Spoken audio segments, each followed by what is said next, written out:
मध्ये 17 जागांच्या वरती महायुती या निवडणुकीला सामोरं जात आहे। त्याच्यामुळे वेगवेगळ्या मतदारसंघामध्ये ज्या ज्या ठिकाणी महायुतीतल्या इतर पक्षांनी अधिकृत उमेदवारांच्या संदर्भामध्ये कुठे अर्ज भरले असतील तर त्या संदर्भातली एक चर्चा त्या निमित्ताने त्या ठिकाणी होती। स्वाभाविकपणाने कोकण मतदारसंघामध्ये सुद्धा राष्ट्रवादी काँग्रेस पक्षाला ही जागा मिळत असतानाच जसं मी काल देवेंद्रजींचा उल्लेख केला, मुख्यमंत्री म्हणून शिंदे साहेबांचा केला, तसं चव्हाण साहेबांचे सुद्धा प्रदेश भारतीय जनता पक्षाचे अध्यक्ष म्हणून त्यांचंही त्याच्यामध्ये सहकार्य लाभलेलं होतं। आज ही चर्चा, आजची भेट ही सदिच्छा भेट होतीच, पण त्याचबरोबर ती आता ह्या सगळ्या जागांच्या वरती एकमताने ही निवडणूकला सामोरं जात असतानाच त्याच्यातलं सामंजस्य कसं करता येईल या दृष्टिकोनातून आम्ही त्या ठिकाणी चर्चा केली। सर, मुख्यत्वे 3 जागांवरती आपल्याला राष्ट्रवादी विरुद्ध महायुतीतला घटक पक्ष अशी लढत दिसते। पुणे, रायगड आणि नांदेड या ठिकाणी ज्या महायुतीचे उमेदवार आहेत त्या विरोधात बंडखोरांनी बंडखोरी केल्याचं दिसतं, याबद्दल काय? नाही, मी म्हटल्याप्रमाणे बऱ्यापैकी ठिकाणी तशाच पद्धतीची स्थिती आहे। मला विश्वास आहे की ज्या वेळेला तीन नेतृत्व या संदर्भामधला निर्णय करेल, चुकीतलेलंच आहे।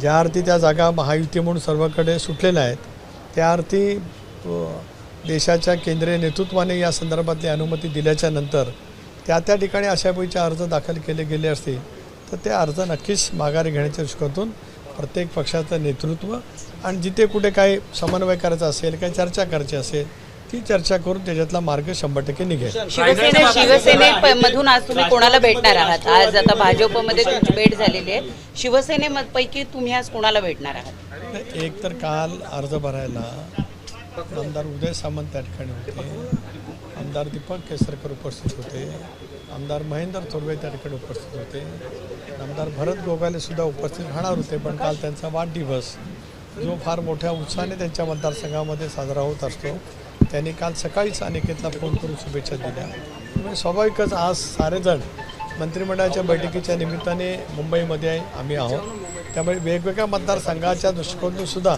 आम्ही त्या ठिकाणी चर्चा करणार आहोत। महेंद्र दळवींसोबत चर्चा झाली का?